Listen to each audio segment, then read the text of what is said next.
Round one. Fight. Heroes never die. I'm Commander Shepard, and this is my favorite store on the Citadel. I used to be an adventurer like you. Then I took an arrow in the knee. Power, sex, power. They both come down to one thing. Hungry gamers.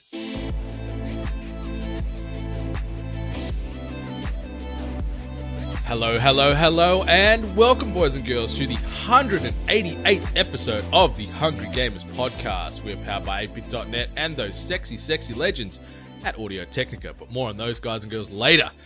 I'm your extremely humble host, Brendan White. You can find me just about everywhere, Brendan 8bit. And joining me today, the resident Isabel of 8bit Island, Miss Ali Hart. You can find her at Miss Ali Hart. And joining us from a very special offshore island, the Game Sushi Island, some might call it, Nobuyoshi, one half of the Game Sushi Podcast. Welcome to the Hungry Gamers. How you going, my man? I'm going well. Thanks a lot for inviting me on to the show. Mate, wouldn't have had it any other way. So, the duo is a trio podcast today. We're very excited to riff games, get a little bit of background information on the Game Sushi Podcast, then just try and maintain a little bit of lighthearted comedy and infotainment today with the world in shambles, getting worse and worse by the second. My goodness, completely unrelated, but we're meant to be voting today here in Queensland for like the state election. Oh. So the world is in lockdown, but Queensland government have said, you know what, you still actually have to go to the polling booths and vote for your local member. So there's a lot of people here in Queensland giving the government the middle fingers and saying, stick it up your ass, we're not voting, we're staying at home, send us the fines and we'll deal with it later. So that's the world I'm living in right now. Gee, they didn't really plan that one well, did they? It's so dumb. And it's like, I was reading one of the quotes from one of the local electorate people, and they're like, oh yeah, to avoid any potential risk, you can bring your own pencil. It's like, oh cool. Yeah, that'll keep me safe.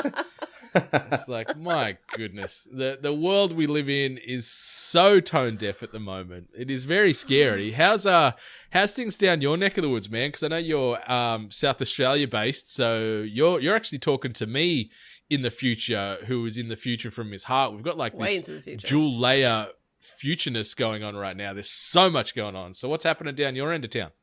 Well, since I'm in the future, we've already had an alien and a kaiju attack. And oh, nice.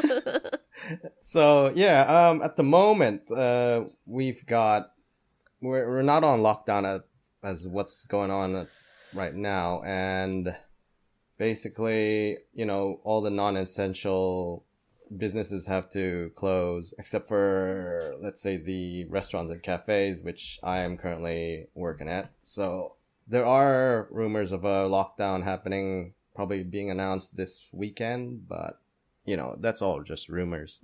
But yeah, everything's a bit quiet, bit dire at the moment, so it just still doesn't seem real. Like, I know we'll say it, and every other podcaster and person with a microphone would say it as well, but it just still seems so strange to me that this is actually happening and at the speed that it's happening. Like, and it's only going to get worse. Like, I think they're talking about stage 3 lockdowns coming into effect very shortly, because we still get these same fucking dickheads that are just going, you know what, to hell with this, we're going to go to the beach and have a party and live our best, early 20s lives. Like, people like that are just ruining it for everybody else. So it's going to become like a state of martial law where we're going to have like militia patrolling the suburbs, making sure we're all in house and whatever. It's crazy out there. Crazy. It's bonkers. Oh, definitely. Miss Hart, have you formed a gang over on your side of the world yet? Yeah, I don't leave the house. Like, the only gang I'm making is with like local rats and possibly like a raccoon maybe that's outside in the trash.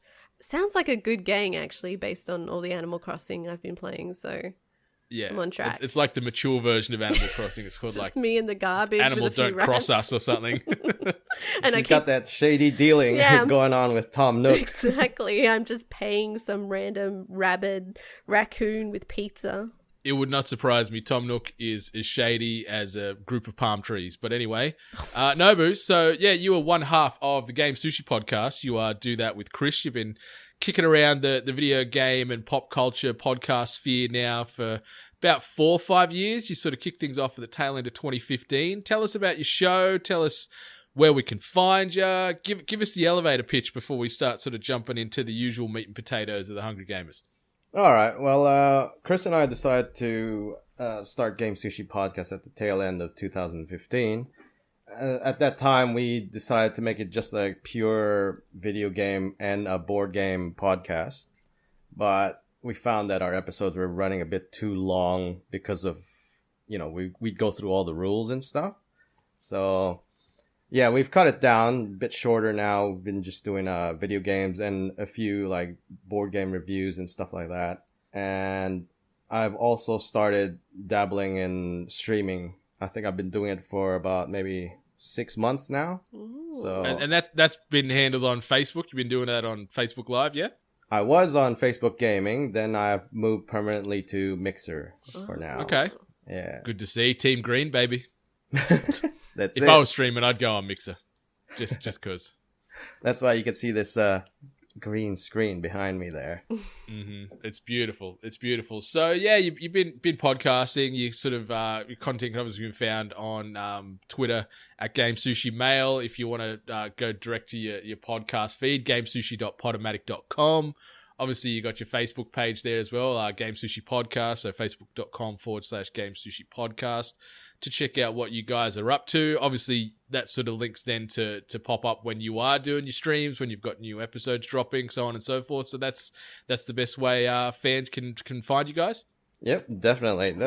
You've described it exactly just the way it is. Mate, I've done this a couple of times, so yeah. Perfect, mate. Yeah. I've known to have a few sort of fleeting moments of brilliance, and that's probably all I've got for the weekend. So this episode could go south from here very quickly. But yeah, let's sort of pivot into what we've been doing this past week outside of isolating ourselves from everybody. I know Ali and I, we sort of did a midweek episode talking about our exploits. I've done a bit more Animal Crossing. And I wanted to sort of maybe jump in and say I've actually finally got around to playing the Resident Evil 3 remake demo last night. So got that on the download and finally pulled my finger out and jumped into Jill Valentine's shoes last night in the late hours of Friday evening. And my God, this game is scary. It's more Resident Evil. It's more present day Resident Evil. Like they've changed some of the gameplay and the stylings, the character models, and just the things that you're used to from the previous entries have sort of just changed things up slightly to make it feel like a new game, but with a layer of comfort or familiarity to it. The Nemesis is even more terrifying than I remember. Not only just the remake and redesign of how he looks with his aesthetic, he's a terrifying freak of a creature, but just the way he moves, the way he attacks. When I first crossed him playing this demo, I played through it twice. He absolutely fucked me up big time. Same as just the general zombies. Like, they seem to take a little bit more punishment and trying to double in. They've got like an evade button that they've got in Resident Evil 3. So as you're sprinting, you can press RB or R1 for the console players out there. And you can sort of, if you time it right, you can sort of evade like a big zombie lunge and things to try and avoid getting your neck chomped on. And I haven't got the timing down pat for that. It seemed to be working all right, but it adds a nice little wrinkle to the game where instead of it being typically that real stiff, rigid movement, you've got a little bit more agility and can work out how to navigate Raccoon City. But it's really cool. Like the demo's set maybe, I'd say an hour and a half into the game. So you're not just starting right from the opening credits. Okay. So you're getting in there. You've already met Carlos and a couple of sort of the umbrella military that you're sort of dealing with. So the zombie outbreak is already upon us. And yeah, it's just more Resident Evil. It's a great little toe dipper for people that haven't played the game and want to sort of maybe see if it's for them instead of ponying up the money on launch. So download the demo. It's about 7 gig, if I remember right, or 7 or 11 gig. So it's not a huge download, but you're going to get that full Resident Evil experience. Even in the demo form, it's got a lot of polish. It is gorgeous. The character models look fantastic. Jill Valentine's never looked better. The gunplay's tight.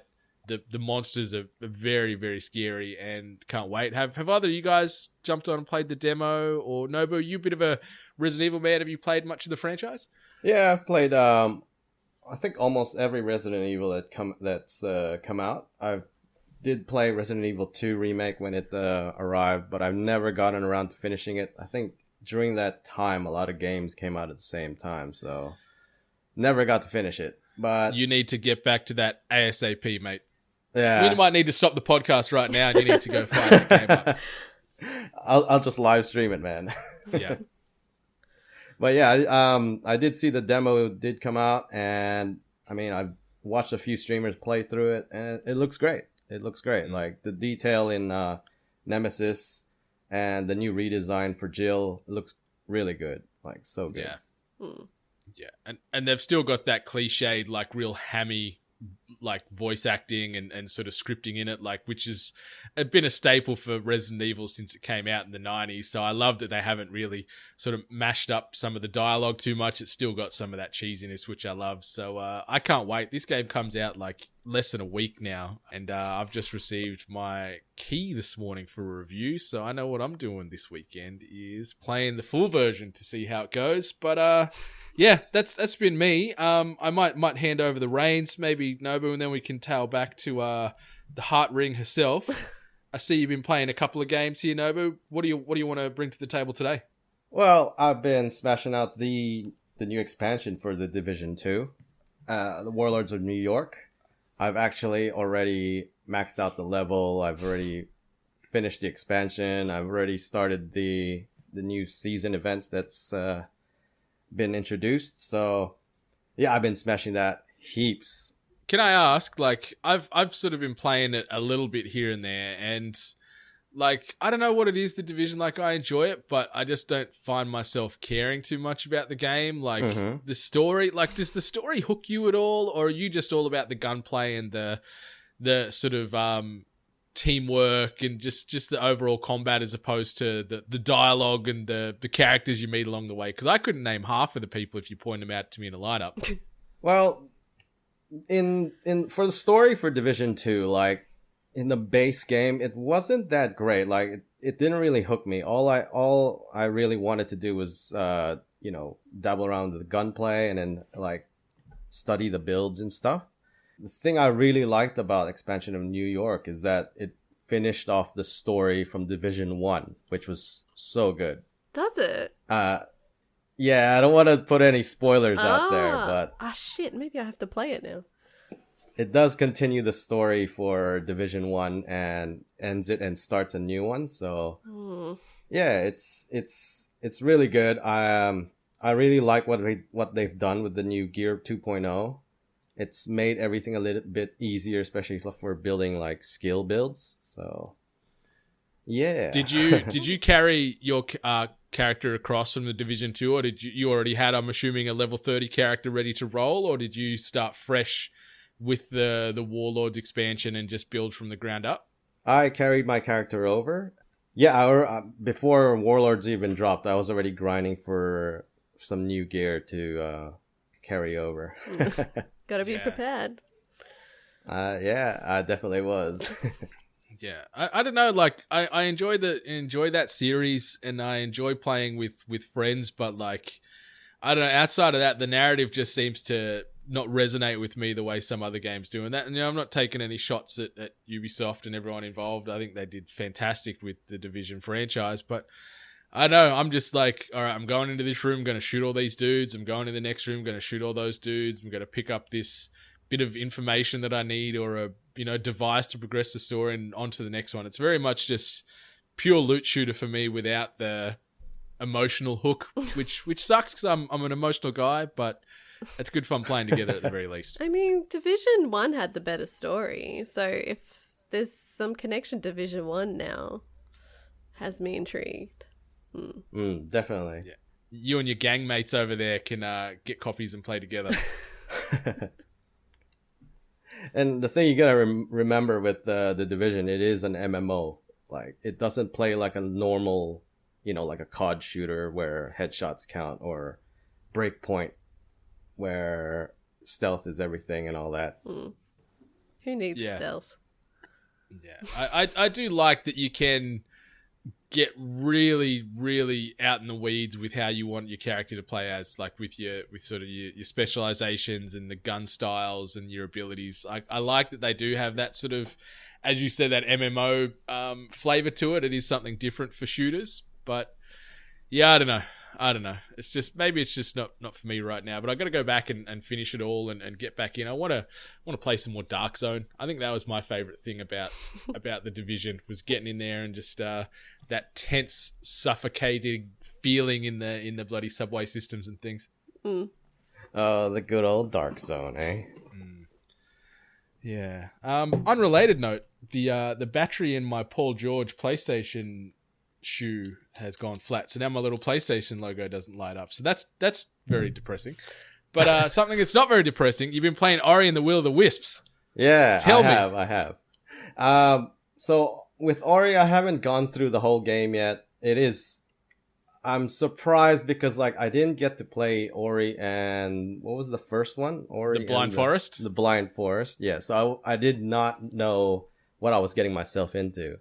I thought it was gonna be almost like an easy platformer, but Oh, it ain't easy. No, it ain't man. easy at all, my friend.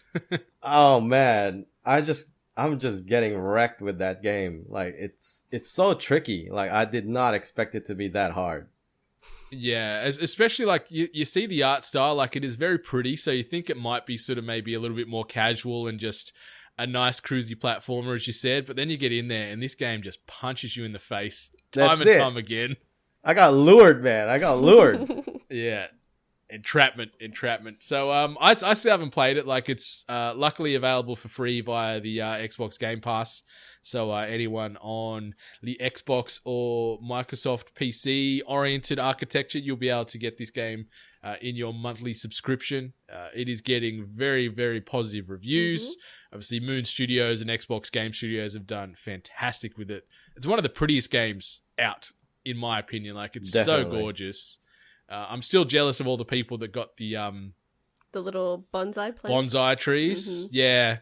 My heart breaks every time I see someone else post a photo of one of those. But Miss Hart, is this something you're going to give a go to? Because I know you've got Game Pass still on repeat on your renewals, right? Yeah, no, this is probably not one that I will be playing anytime soon, because we've got 1,000,001 other games that need to be played, and platformers really aren't my forte, so I may play it in the future because it is a gorgeous looking game, but I don't see it anywhere in the foreseeable near future. Yeah, it is gorgeous, and yeah, those Metroidvania style games can be very punishing, but it's something that's on my to-do list and it's fairly high up there, so I want to try and get to it.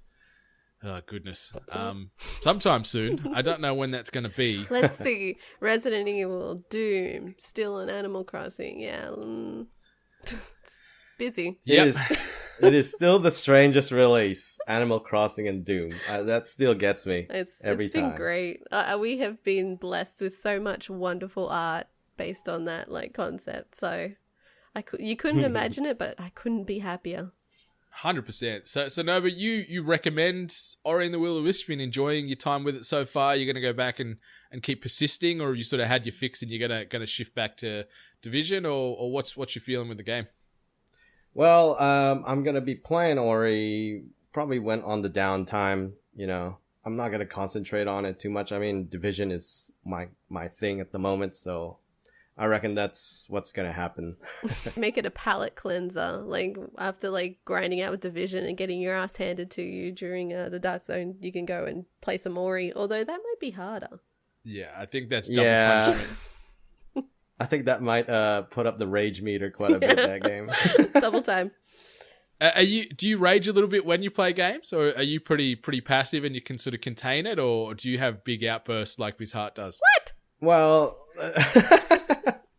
wait, from all the previous episodes I've listened to, I think it's you that rages out, isn't it? Thank you. Yeah, it is. It is, yeah. Yeah, sometimes. I got your back, Ellie. Thank you so much. Do I rage out?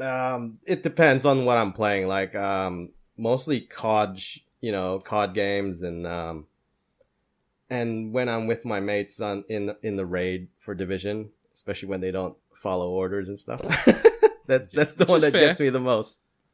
Yeah, when you're raiding and doing sort of end game content in those where you do have other people you need to have a cohesiveness with, I understand, because it can be frustrating. I remember doing the Destiny 2 raids, or even WoW raids and stuff, and when one person just goes rogue or tries to cheese it a little bit or just not care as much, it can crush you because the amount of time you put together to try and make these happen, and then one guy's over there just memeing and being a dickhead, like, it sucks. So, yeah, I understand that wholly and solely.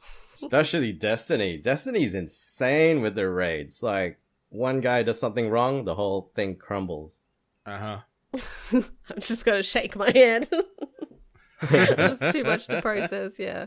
Oh, Destiny. Too much. So if we shift gears, going full circle to what we talked about earlier in this week. So Miss Hart, you've been smashing some more new Animal Crossing New Horizons. Oh yeah. Where you at? How's your island going? What's news? Everything's fruitful. I've got every fruit growing right now. I've extended my house to 2 rooms now, so I'm sporting both a bedroom and bathroom. And my town hall looking thing is available, so I've got Isabelle finally. Nice. So she's drinking whatever that mysterious drink is. I have to ask, with people playing, does anyone else have a very like sport focused like islanders? Because I always just see my people just working out. I've got ninjas, so two of my 5 islanders are ninjas, so they're always working out or running around, Naruto running practicing everywhere. their ninja skills. Yeah, there's actually a sign in my town, like my plaza now, that says no more Naruto running in the plaza because I got sick of it. But yeah, I was just curious because constantly I walk into the plaza and my characters are like lifting weights or doing like aerobics, and I'm like, is it just me or I just have a wacky bunch? So yeah. I love that all the villages have their own little unique personalities. Yeah. Obviously, there's groupings of them. Like, I ended up with a rabbit and like a little bear or a pug ninja. So they're cut from the similar cloth, but then I've got the very emo Phoebe the peacock, which is sort of the rock chick that walks around in a leather jacket just being a bitch. So she's got me better though, I gotta say. She's given me a mixer, she's given me a guitar and a microphone so far. So she's getting better after Isabelle had to talk to us. So that's a plus. Did you actually do that, did you? You got Isabelle to Oh talk yeah, about- I complained. 100%. I think you should just start watching Isabelle. I'm pretty sure she's responsible for everyone acting strange. Probably spiking the town water supply.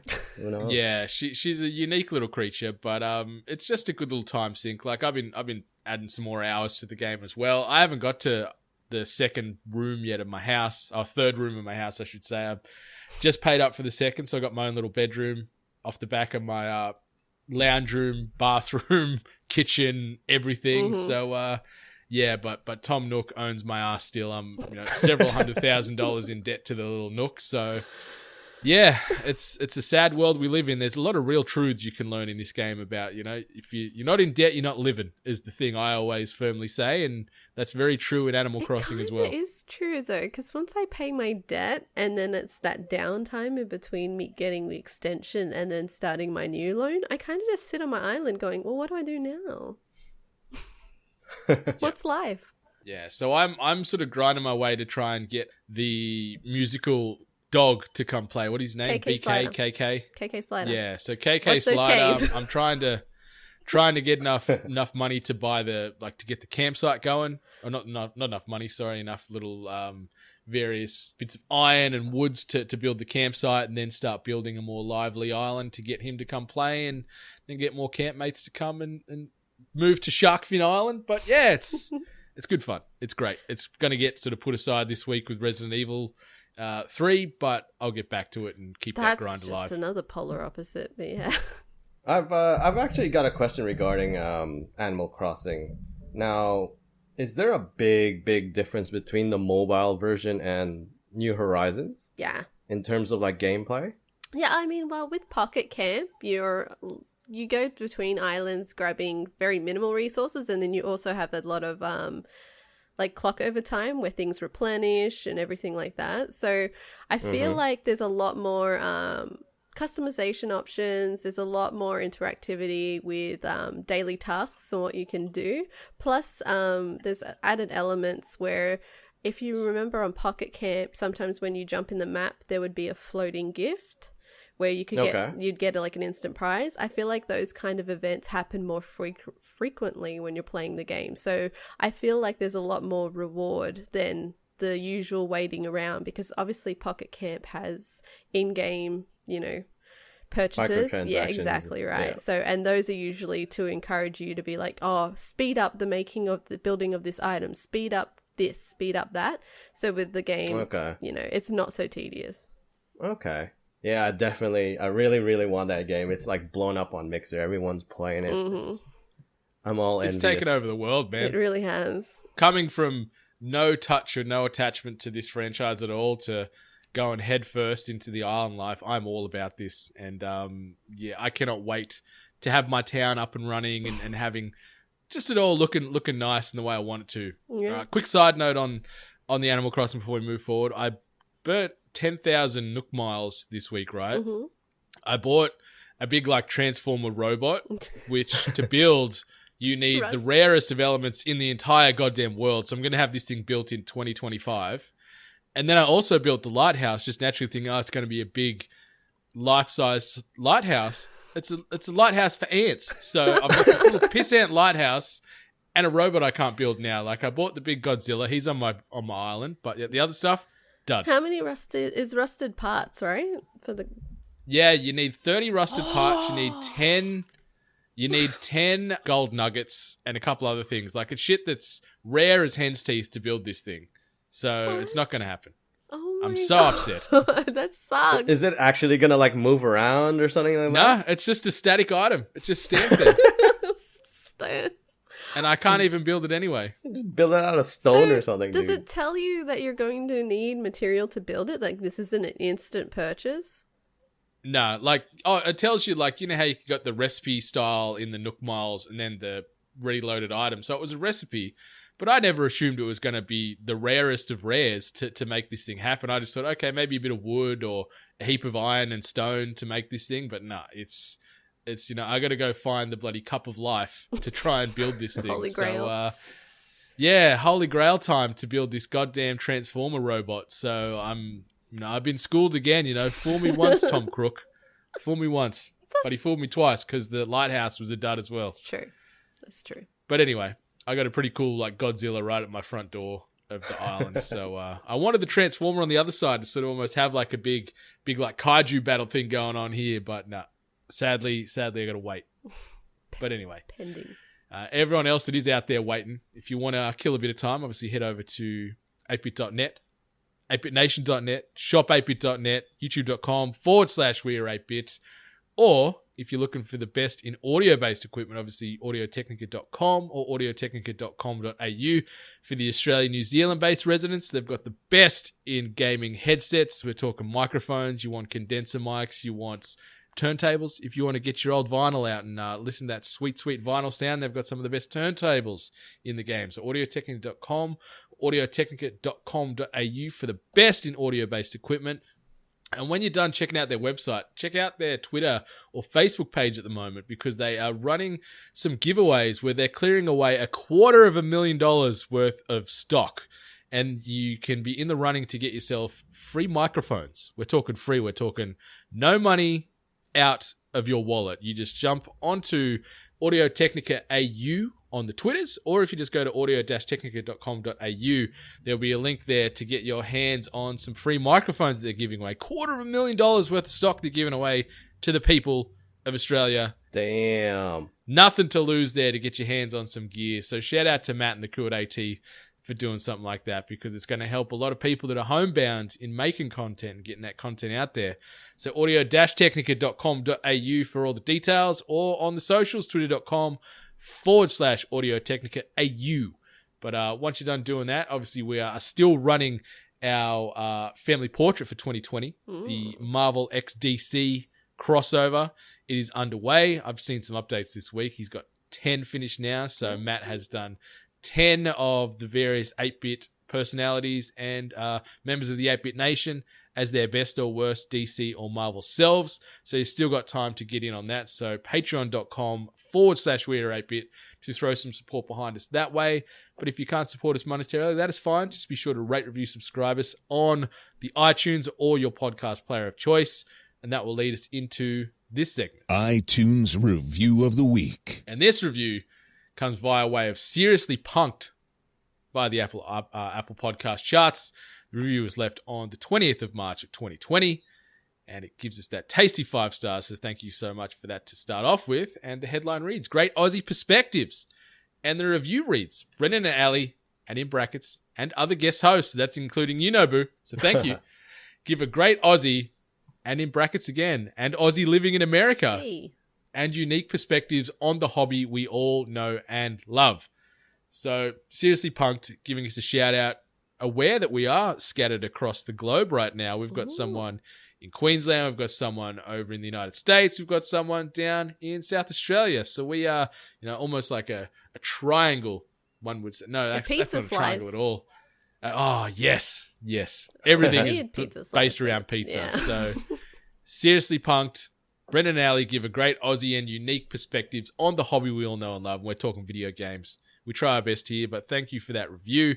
These reviews help keep the emotion lights on in our hearts, but be sure to rate, review, subscribe us, as well as all the other podcasts in the hashtag 8bit Collective, and all the other podcasts you're listening to on the Reg, just like the Game Sushi Podcast. As I said, you can find them all over the socials, as well as at Podomatic, because these reviews take no time to do, but it means an awful lot to us all. It helps keep us tracking, helps keep us relevant, and helps keep those emotional lights on in our hearts. So let's pivot our way into some news. This week's news headlines.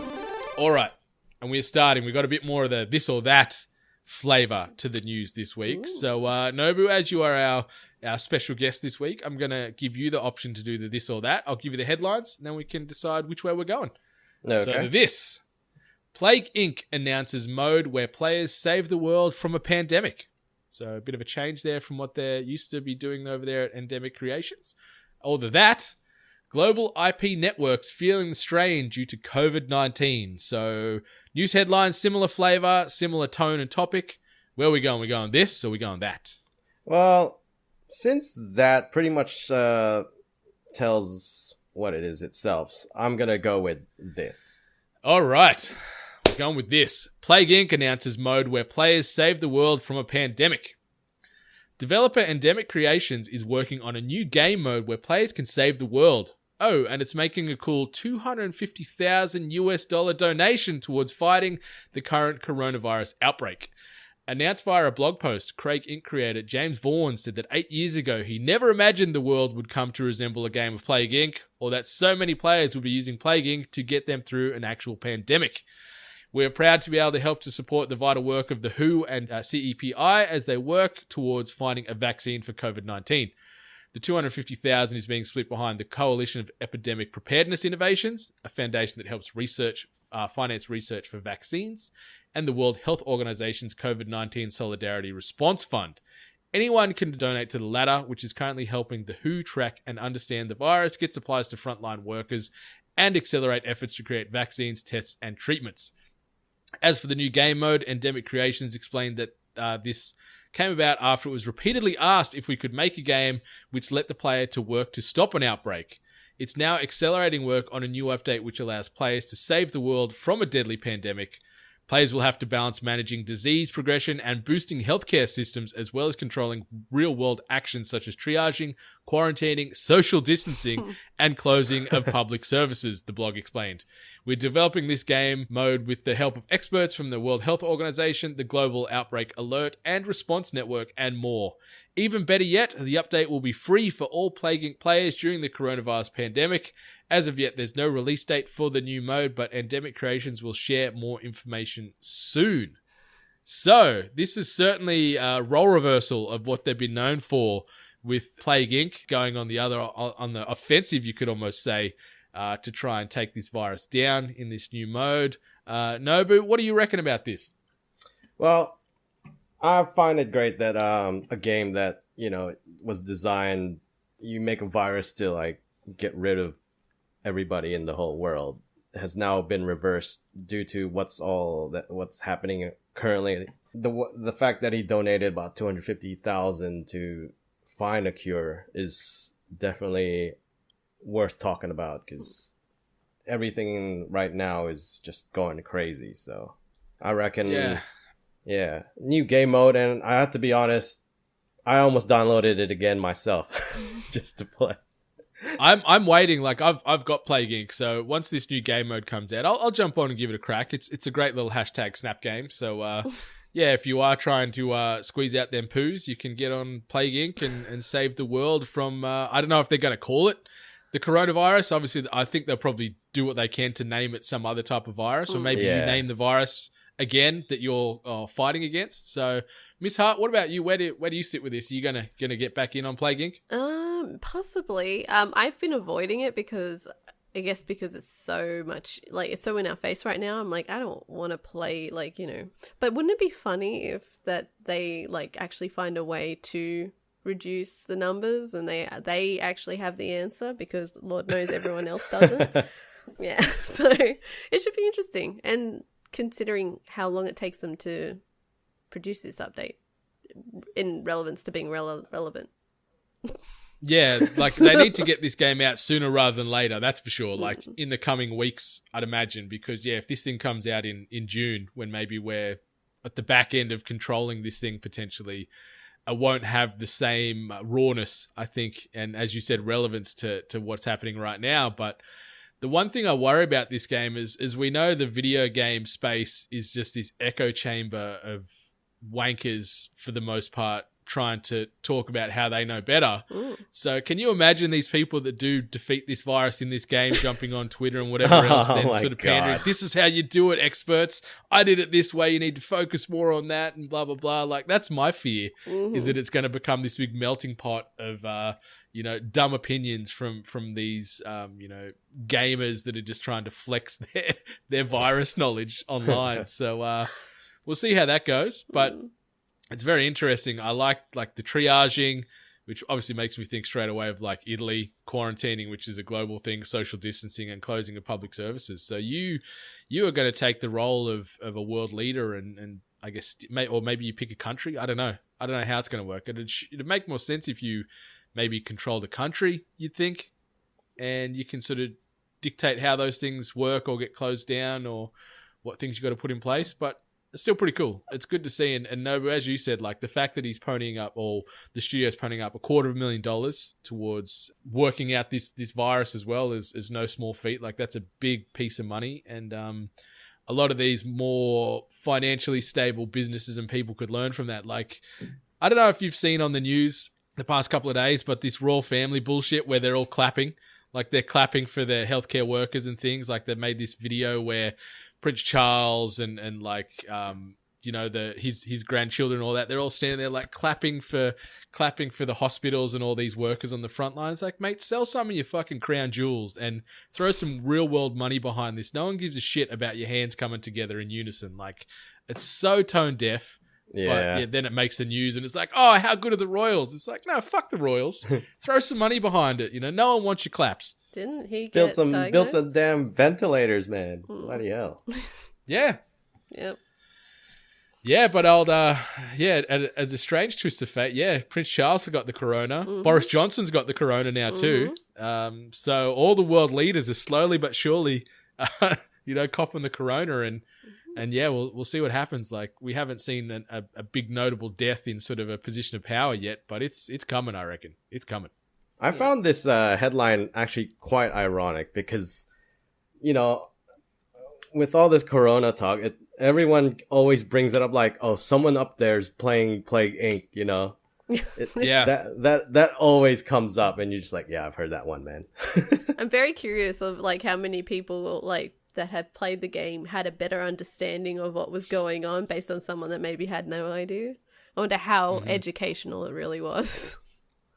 Yeah, it's bonkers. It is a very strange time to be alive. So, Miss Hart, I'm going to give you the this or that control on this one. So, this headline: Overwatch's latest hero, Echo, can transform into an enemy hero on the battlefield. Or that.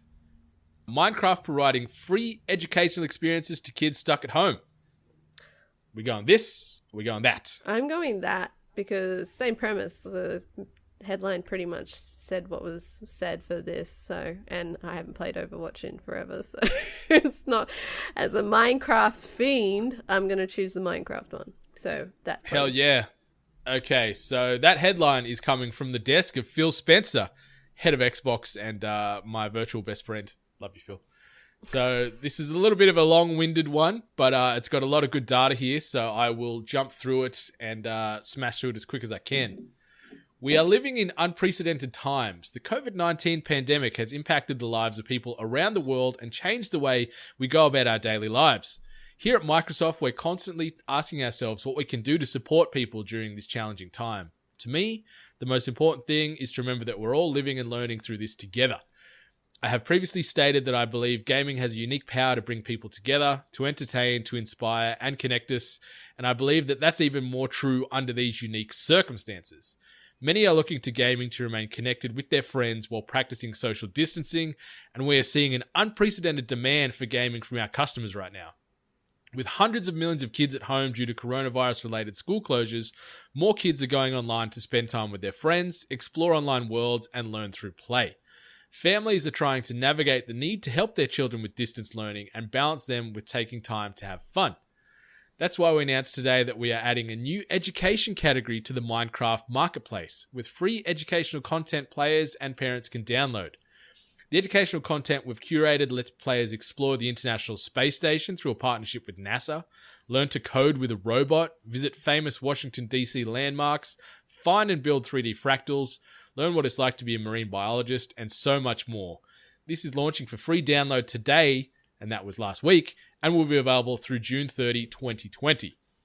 With so many people turning to gaming, helping everyone stay safer online is also a top priority for us. This is why I provide family settings that help parents choose the screen time limits, content filters, purchase limits, communication, and sharing settings that are right for their families.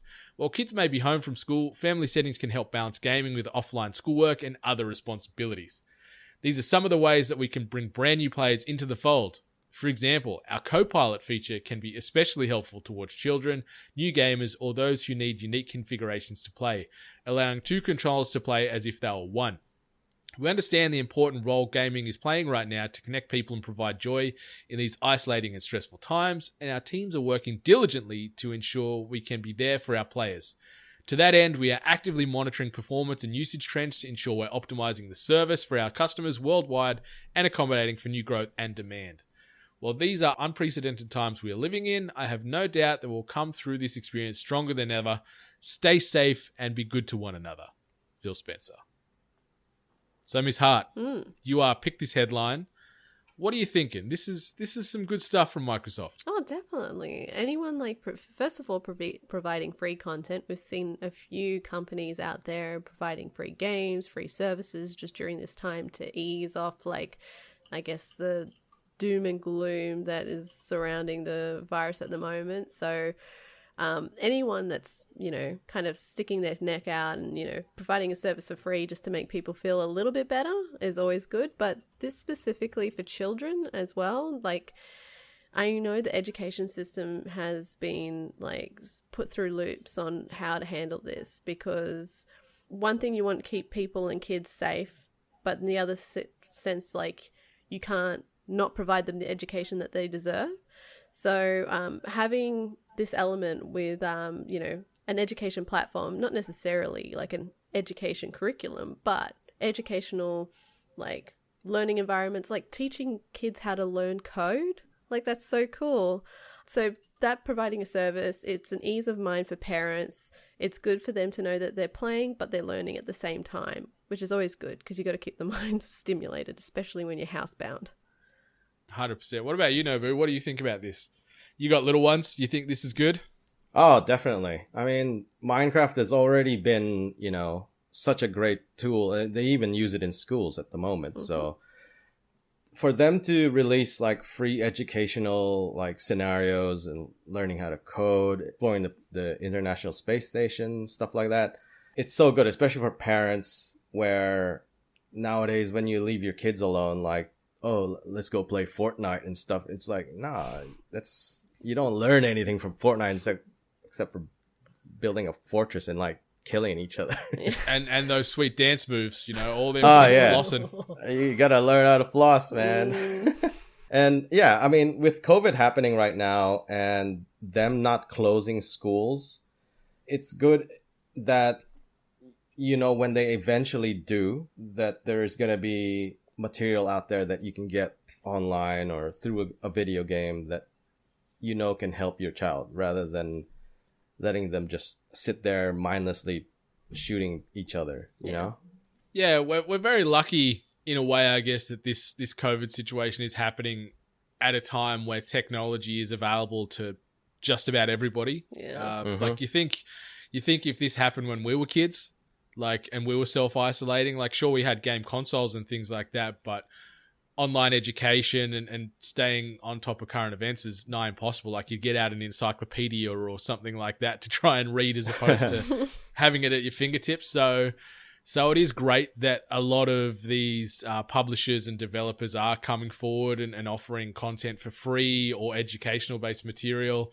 And as you said, Minecraft's a great tool for kids, because obviously it not only sort of helps them with problem solving, but now that they can do sort of educational things where they can learn about NASA and space and various monuments and big things that happen in time, I think we're going to see this pop up more and more from a lot of these games. And the cool thing is a lot of the sort of the tier one publishers, like you look at Microsoft on this topic as well, you can join Game Pass at the moment for $1. So just $1 will get your kids 30 days access, 100 games, whether it be on console or PC. And then after that, moving forward, it's $10 a month or $4.95 if you're on the PC, or if you want to pony up the $15.95 a month, you can get Xbox Live as well as Game Pass on both console and platform for your Play Anywhere stuff. So there's a lot of good ways to invest just a little bit of money to keep your kids entertained and keep them safe and keep their brains fresh. There's so many cool puzzle games out there that have been proven to help with sort of brain development in kids and whatnot. There's been so many sort of scientific tests and research done that gaming can be seen as a positive, as opposed to what you guys said, where you're not just jumping into Fortnite and trying to shoot someone in the head and then dab on them or whatever kids do these days. So yeah, just trying to limit, I guess, exposure to more brain rotting's not the right term, but like giving them options where they can go play these games, which they'll have fun doing, but also take something out of it, I think is fantastic. And it makes life a little bit normal for that period of time, as opposed to, like, I picked up Arch from school yesterday. We've taken him out of school now, and we had to nip down to Coles just to grab a few things. And like, you're walking around in there, and parents and kids are wearing masks and gloves, and it's just this weird sort of juxtaposition to when you get home or in an environment like this, and you're happy and you're smiling and it's normal inside your little four walls. But the second you step outside, you're in this weird ass film or horror game or something with everything else going on. So shout out to everybody, not just Microsoft and Phil who wrote this, but everyone that's involved in things like that across all platforms and just doing what they can to add a little bit of normalcy to people's lives at the moment, because it is a strange world out there. All right, the last news, this or that standoff here we got. So Nobu, this BioShock, Borderlands, and XCOM 2 collections coming to Switch. Or that Silent Hill Konami shoots down recent rumors of a reboot. What you got? You got this, or you got that? I'm gonna go with that, because I want to know what Konami's been up to. Yeah, and I think I need to maybe write the headlines a little bit different and try and not give away all the news in the headline itself. I just realised it now. I'm like, that's the news right there. That's the whole news article right there. Those games are coming to the Switch. So, all right, so going to that. Konami has denied that it is working on a new Silent Hill game following numerous rumors suggesting the series would be returning. Talking to Rely on Horror, a Konami US PR spokesperson said, "We're aware of all the rumors and reports, but can confirm that they are not true. I know it's not the answer your fans may want to hear. It's not to say that we are completely closing the door on the franchise, just not in the way it is being reported," they added. Recent rumors pointed to 2 projects in the Silent Hill series, which are allegedly set to soft reboot the franchise. One would be a straight new game in the series, while the other would be an episodic game with gameplay akin to Until Dawn and Man of Medan. This rumor was quickly followed by teasers that Kojima Productions is also working on Silent Hills. Rely on Horror pressed for further details regarding these projects specifically, but Konami has provided no further response. The resulting picture is that it appears Konami may want to revisit Silent Hill at some point, but the direction it will take is not what recent rumors and speculation has suggested. Because there was rumor mill, obviously, we saw with Kojima where they had the pencil and sort of the pyramid reference and things like that. One of the staffing members from Kojima Productions, and then there was further rumors that Sony are actually buying the Silent Hill franchise from Konami, and they were going to take full ownership of the franchise and then bring in Kojima to handle it all. But apparently that's all been squashed. Nobu, what do you think? Are you Silent Hill guy? You play much of the franchise? You in on this? Yeah, well, when Silent Hill 1, 2, and 3 came out, I definitely played all of that. Because, I mean, at that same time, you had Resident Evil. So the whole survival horror I was pretty big on when I was growing up. Yeah, I was a bit disappointed about PT when it got squashed with the whole, misunderstanding between Kojima and Konami. And was even more disappointed when I found out that, the latest Silent Hill game they worked on was a bloody pachinko game in Japan. So I've always been wondering what's going to happen to that franchise. Because, I mean, it is a good franchise, It was nice to hear that there was rumors that, maybe Kojima was going to be back on the helm for it and, something new was going to come up. But so now I'm kind of disappointed that we won't be seeing anything new from Silent Hill for a while. But other than that, I mean, it's what you'd expect with all the things happening with Konami and that franchise itself. Yeah, the evil overlords at Konami, no one really seems to like them still to this day after the very public breakup between Kojima and Konami. But Miss Hart, what do you reckon? Are you buying this, or do you think this is just a bit of PR wordplay to get them off the scent? Well, yeah, PR wordplay is actually a pretty good point, because that statement is really weird. It's not to say we are completely closing the door on the franchise, just not in the way it's being reported. That's it's not fully referencing what they mean. What do you mean that's being reported? Is it everything? Is it a specific thing that you're referring to? So that's it was a very ambiguous statement to say. So I mean, I figure that we're still going to get the Silent Hill game. Kojima being at the helm, I don't know, but Sony taking it over is still, I reckon, a possibility. Mm-hmm.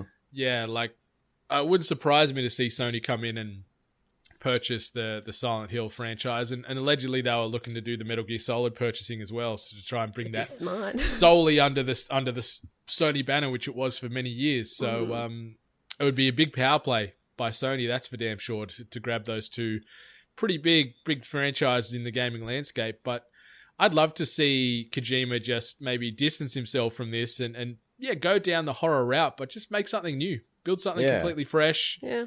If he wants to bring Reedus along for the ride again, why not? He's got a lot of friends in Hollywood, so just get some actors in and just expand on what he did with PT, but just take all the Silent Hill attachment away from it and just build a new universe for us to poo our pants in. So I have read an article that he is working on a new horror title with Norman Reedus. Ooh. Okay. Well, that's all right. Yeah. That's all right. But in regards to Metal Gear, there is no coming back after Metal Gear Survive. Oh my God, that game was rough. Yeah. There is no coming back from that. Yeah, Revengeance you could sort of tolerate, where it just went that Bayonetta style or Devil May Cry style. But yeah, Survive was absolutely atrocious. My goodness. And I don't know how much money Konami would have lost on that game, because there's no way that game was profitable. No way. Yeah. Yes. So that is the news headlines. I'm extremely excited to see maybe some more Silent Hill, maybe some more horror. As Nobu just mentioned, I need to do some digging on that to see what they're actually up to there. Reedus and Mr. Kojima himself. Hopefully there's not as much heavy product placement. I don't want to see having to sort of break into a safe room and drink a Monster Energy drink to bring my health back together as I'm getting chased by some demon. Ride a motorbike out of there, yeah. Oh, yeah. Have to sit to watch more AMC to get knowledge about the world around me or something. I don't know. Who knows? But we'll no doubt hear more about that in the future. But shifting on to some new releases And it's a big week for releases. So we're talking about games in particular that are going to be dropping between March the 31st and April the 3rd. First one, Persona 5 Royal, PlayStation 4 exclusive, already getting rave reviews from the first wave of media feedback. That's actually been released already. Yeah, they pushed it out street early. date. Yeah. Was that global or was that just in certain regions? Do you know? I think it was in Australia. Apparently, Yeah. EB Games broke it. Retail. It is the next thing to go, I think. But anyway, that's a topic for another day. The Complex comes out on PlayStation 4, Xbox One, Switch, and PC on the 31st of March also.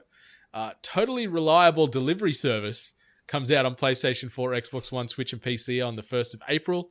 Aeolus Tournament comes out on the Switch and PC on April the 3rd. Hyper Parasite comes out on PlayStation 4, Xbox One, Switch, and PC on April the 3rd. And the big one, Resident Evil 3 Remake, comes out on PlayStation 4, Xbox One, and PC this week, April the 3rd. Get excited. Get your adult diapers ready. Dim the lights. Get your snacks because it is going to be a hell of a ride. April the 3rd, Resident Evil 3 on PlayStation 4, Xbox One, and PC. Anything on that list that either of yourselves are looking to pick up, or are you still just in the Division and in the Animal Crossing worlds? I would love to say Resident Evil 3, but I mean, at the moment, you know, with income and everything, I don't know if I want to be dropping off like the day one, you know, purchase price for it. I might just wait. Fair call. Yeah, it is a very, very volatile situation, which is very fluid for a lot of workforces out there. So yeah, you got to sort of, as the late Kenny Rogers has said, you got to know when to hold them, know when to fold them. So that's it. Yeah, Miss Hart, are you going to get amongst any of these? Maybe a bit of Totally Reliable Delivery Service? That does sound like a me game, doesn't it? I have to look that up. I mean, you know, I'm not a Resident Evil person, but like Persona 5 Royal, like I've been hearing great things, so I might have to look into it, like what makes it different and what makes it better, because high reviews. So I can't go back. Like that's easy. 100 hours into that game alone, and I don't have 100 hours to find to play Persona 5 Royal. A lot of other people out there have played it. A few people we already know have platinumed it, which is insane. Oh. But yeah, power to those Persona 5 purists out there. But yeah, Persona 5 Royal, which is out here available already in Australia. But yeah, you're going to be minimum 100 hours plus in that game if you want to get your full experience. So yeah, good luck to those players. But yeah, I'm playing Resident Evil, baby. All right, last segment of the podcast. Tweet of the week. And this tweet comes via way of the IGN Twitter handle directly.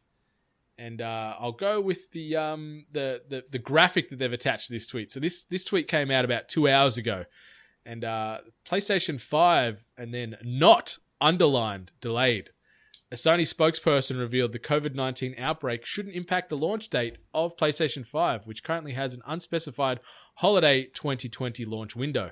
That comes via way of Bloomberg. And then on the back of that, similarly, GameStop CEO George Sherman said there has been no indication of delays to either the PlayStation 5 or Xbox Series X at this point.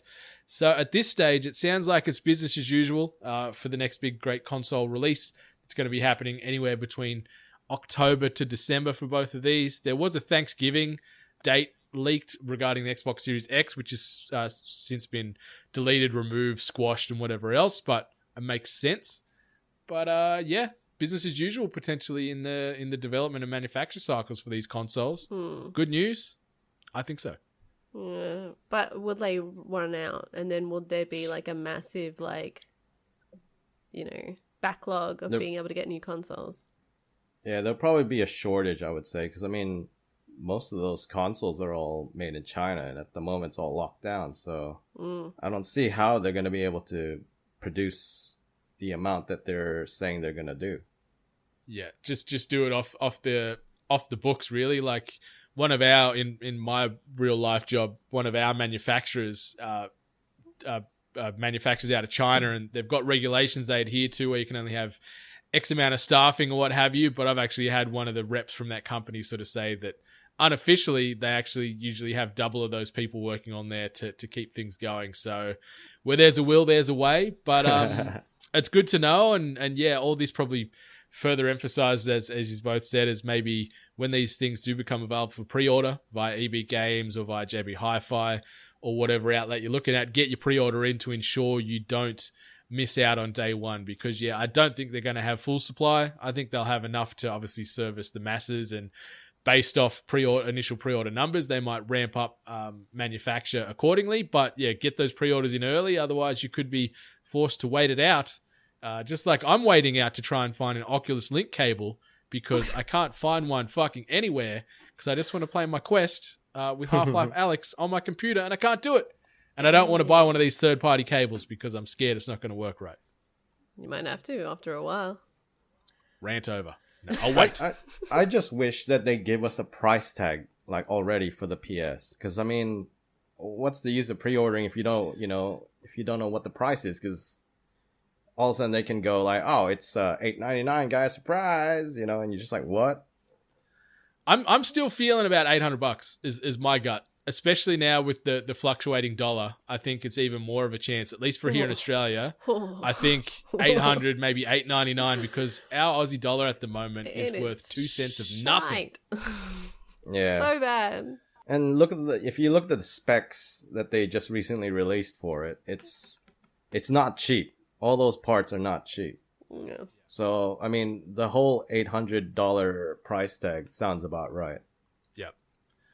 Yeah, which I don't see an issue with. Like when they were coming out in the 90s, they were $1,000 thereabouts on the early sort of Sonys and things like that. Like it wasn't a cheap bit of gear back in the day. So yeah, but we'll see. It's tough because, doubling back to what we said earlier, there's a lot of uncertainty as far as working in jobs and job security and where money's coming in. Like there's so many people who have lost their jobs this past week across the globe that are now joining the queues at Centrelink or the various sort of outlets across the country, or across the globe, I should say, that provide that financial support in these times. So, it's gonna be interesting to see day one sales on these types of things.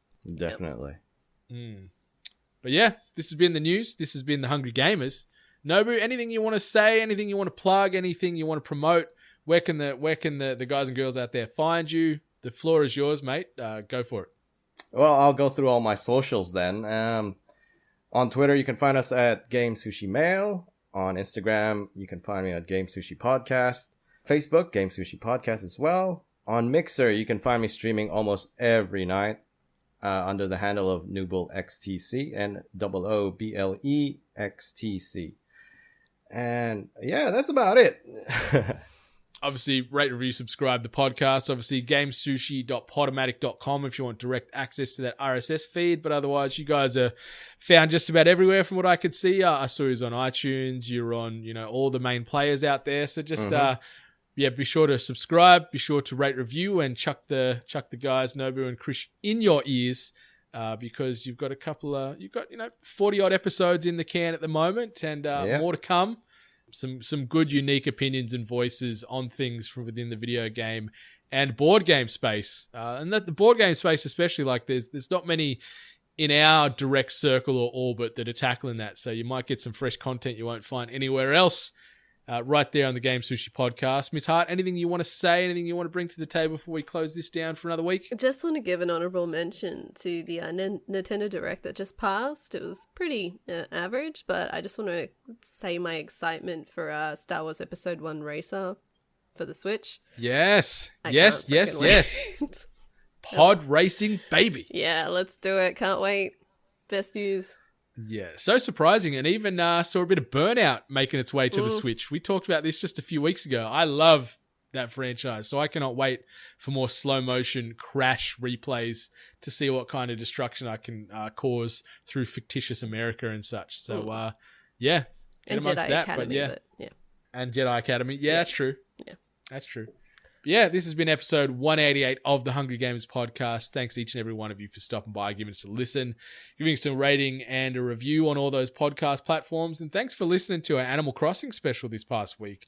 That episode has been going absolutely gangbusters. Pleasant surprise. We weren't sure how it was going to go down with our listener base, but I think we've attracted a few new ones keen to hear about Animal Crossing and if it's worth their time as well. So thanks to everybody that checked that episode out. But yeah, this has been episode 188. We are done here at the Hungry HQ. But Nobu, thanks for stopping on by, man. Be sure to follow him on all those socials. Follow Miss Ali Hart at Miss Ali Hart. Follow myself at Brendan8bit. Follow us all as a collective at We Are 8bit, or search the hashtag 8bit collective. But until next week, 8bit Nation, much love.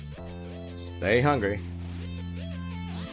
You've been listening to The Hungry Gamers, one of many gaming and geek culture related podcasts from the 8-Bit Collective over on 8bit.net. Check out more episodes on your podcast service of choice. And while you're there, please be sure to rate and subscribe.